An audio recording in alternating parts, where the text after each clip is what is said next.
So hopefully you were able to answer the bell ringer there. What did you learn about Portugal and Spain? The rest of the agenda for today, the assignment, I guess I don't have the title up there, but it is the government or AP3 Dutch assignment. And you can choose, you can read either from a supplemental book that I have, the section on England and the Dutch Republic, or you can read the two little web pages on there about 17th century England and the 17th century Dutch. And either one that you do, you just need to click submit, and the text box will open up, and type in the 10 most significant things about each. So just a total of 20 items altogether for both the Dutch and the British. And you can see the Dutch assignment. It is the third item under the AP3 module. Once again, it is titled AP3 Dutch. And so this talks about probably the two most prosperous peoples that would be able to build their society during the 17th century, also known as the 1600s. The English, of course, having a more stable system despite the power sharing that was occurring between the monarch and the parliament, and the brief disruption, of course, of the English Civil War.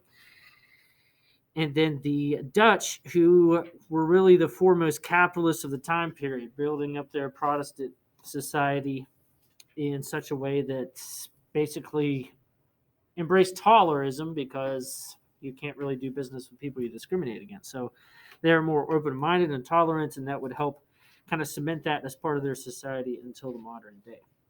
So the AP3 Dutch activity, would anyone like to do the book version?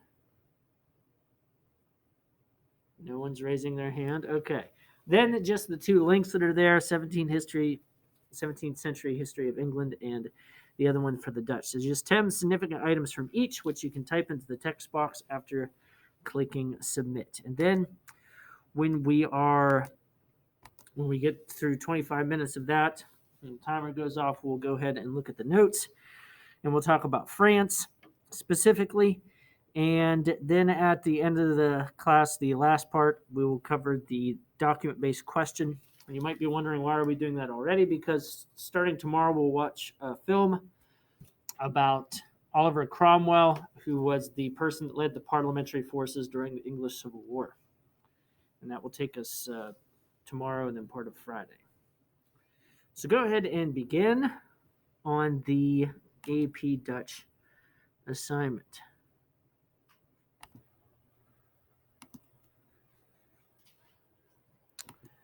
So for the notes today, France.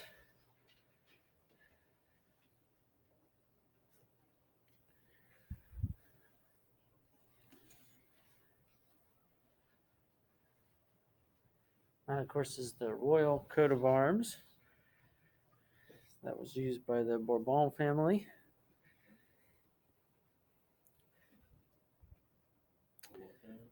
What's that? The Bourbon family, which is spelled Bourbon. If you're from Kentucky, yeah. The family, of course, in respects to the absolutist role that they would play, they would symbolize absolutism, at least in the western part of Europe.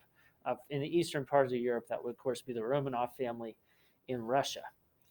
But this goes back probably to Louis XIII in particular.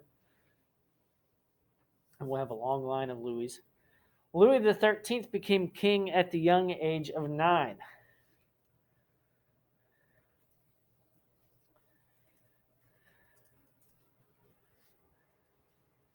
And showing their deep ties to the church, his regent, the adult that basically got to make the decisions and represented Louis, would be a Catholic cardinal, Cardinal Richelieu.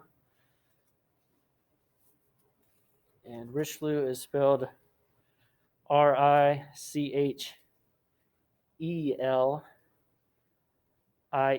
That's Richelieu. Cardinal Richelieu. And of course, being a Catholic cardinal, he is concerned with crushing the Huguenots, the French Protestants in particular. He didn't like the idea that, of course, there were Protestants in such a large contingent living in France. And so the Edict of Nantes, which had basically allowed the Protestants to have freedom and even defend themselves and so on, kind of is weakened underneath Richelieu. Despite the fact that he's cracking down on Protestants living in France, he also encouraged France to take the side of Protestants in the 30 Years' War, not for religious reasons, but for, of course, territorial and political reasons. So inside France, the Protestants basically held a controversial and eroding power, I guess you could say, over the stronghold of the throne in the church. But Protestants could help them gain some tactical advantages politically and territorially as long as they were outside.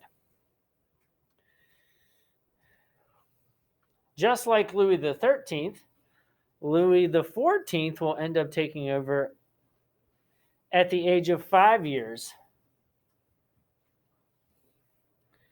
And his regent will also be a Catholic cardinal, Cardinal Mazarin, which is spelled Mazarin.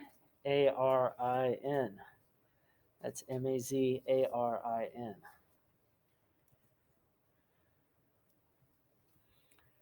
But because this is the second child in a row that has taken over, and this image that it was in fact church cardinals that were kind of running the show, there is a brief rebellion amongst some lower nobles from 1649 to 1652.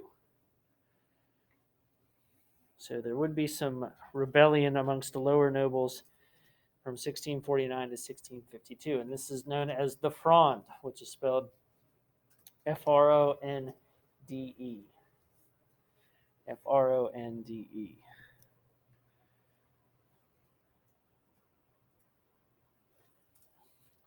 And when this happens, Louis XIV is still young, and this, of course, terrifies him. And so he decides at this point to continue to build the power of the monarchy, not just like his predecessor and the cardinal in reference to territory and things like that, but the actual power of the throne itself. So Louis XIV will undertake a massive building project to have a palace complex where he and a lot of the nobility would end up living. So that way he could keep an eye on them and keep everything centralized. This palace system will be known as Versailles, which is spelled Versailles. Versailles.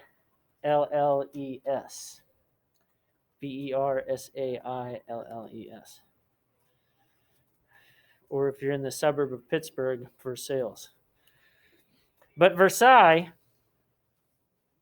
its whole purpose, basically, this large, beautiful system of palace, will be to house him and the lower nobles.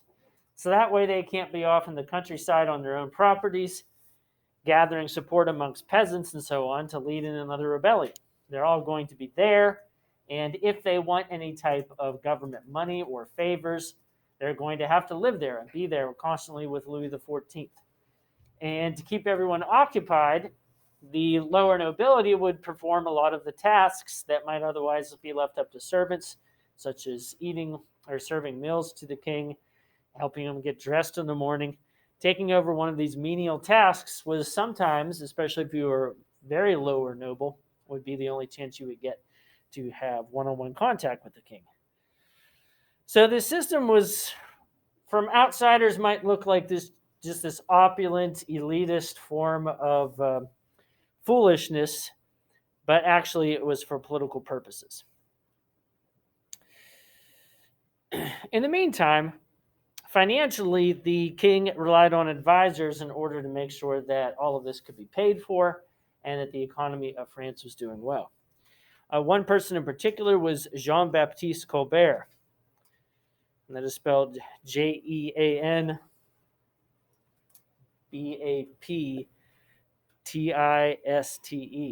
Yes? about people that like purposely like washing the bathtub before clothes on so they can talk to them one-on-one. So Yes. Yep. Well, it worked for a while. Jean-Baptiste Colbert, and then the last part of his last name is Colbert. Jean-Baptiste Colbert. He, like many other advisors in different governments in different countries, believed in mercantilism. Mercantilism believed that countries should only export and not import, and that they needed to build up large reserves of gold, silver, or other types of bullion.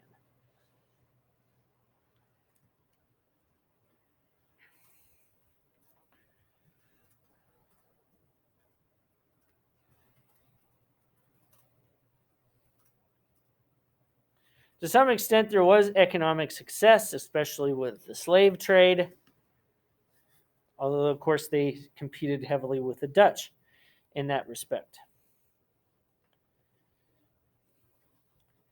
Finally, by 1685, Louis XIV had considered the fact that the Edict of Nantes and the fact that there were Protestants even just allowed to exist within the country was a threat to him, and so he revoked the edict in 1685, protecting the Protestants. So if you're one of these Huguenots, or Calvinists is another way to look at them, you either had to convert back to Catholicism or leave the country. And 200,000 people ended up leaving France as a result of this.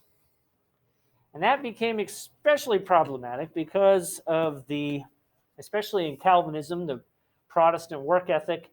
So many of them had created businesses and entered professions. It kind of led to a business and brain drain of people who otherwise would have been profitable and good for France, ended up leaving.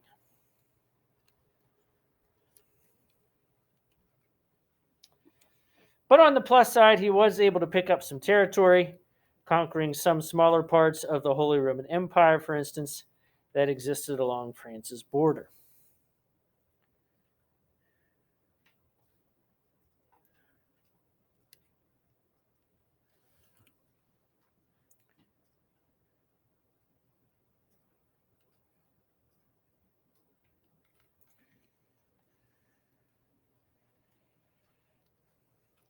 But despite these small successes, Louis was unable to push any further or gain any more expansive territory because of England,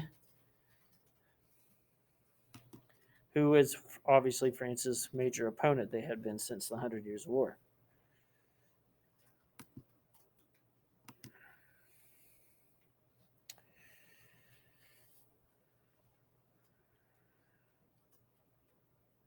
And in fact, England had created a league known as the League of Augsburg to stand up to France, and that included themselves and the other Protestant countries of Sweden and the Netherlands, but also included Spain. Once again, Spain Catholic, but neighboring France wanted to also keep France contained. And so this resulted in a 9 Years' War against France.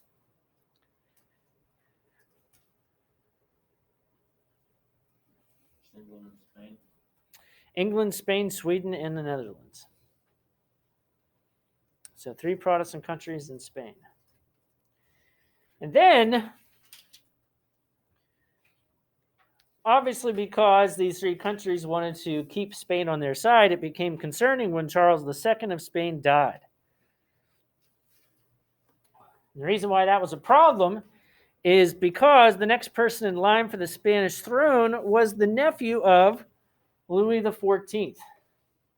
Obviously because these families intermarried quite a bit.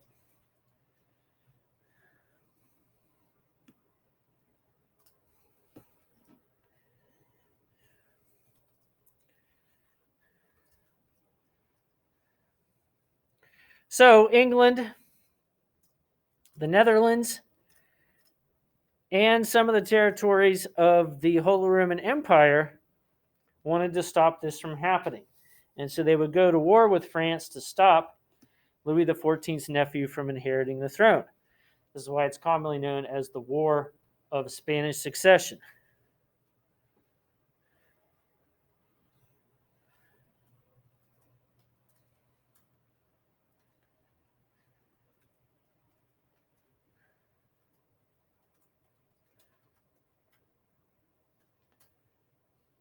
Ultimately, it ends in a draw, though.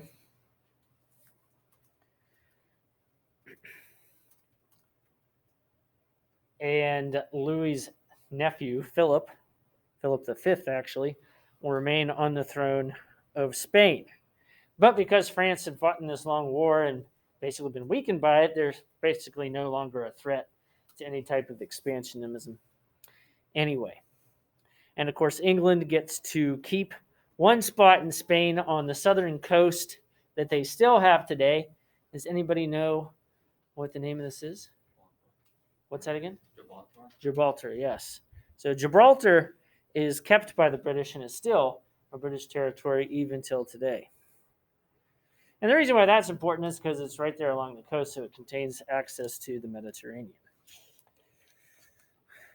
But this will end up setting up a long-term system of royal absolutism where the king and their ambitions are going to be the most significant thing in France. And this new Palace of Versailles is going to make sure that the power is centralized within the Bourbon family, which of course allows them to stay in power and keep it, but ultimately also leads to their downfall because with they and most of the nobles there at Versailles, they continue to ignore all of the decay of France around them as France experiences a number of famines and terrible winters and destruction of crops, in particular during this Little Ice Age period. That causes the people to starve, which ends up, of course, causing the protest and then riots later on that lead to the French Revolution, which we'll talk about in a couple of units. Does anybody have any questions about any of this? None? All right. Tomorrow we will talk about England across the channel and how they ended up actually developing a completely different system, despite the fact that both these monarchies can trace their roots back to the same place. The other thing I want you to look at today, if you go back to Canvas, and of course those notes we'll keep working on and submit them later, is the document-based question for the unit, which is labeled AP3 DBQ.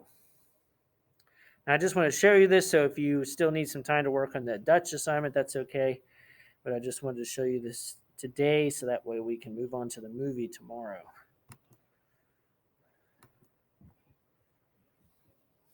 But looking at the assignment, you can see that it's set up the way the other ones have been. Speaking of England, this concentrates on, of course, probably one of the greatest monarchs in British history, and that would be Queen Elizabeth. And both of these documents actually come from Queen Elizabeth.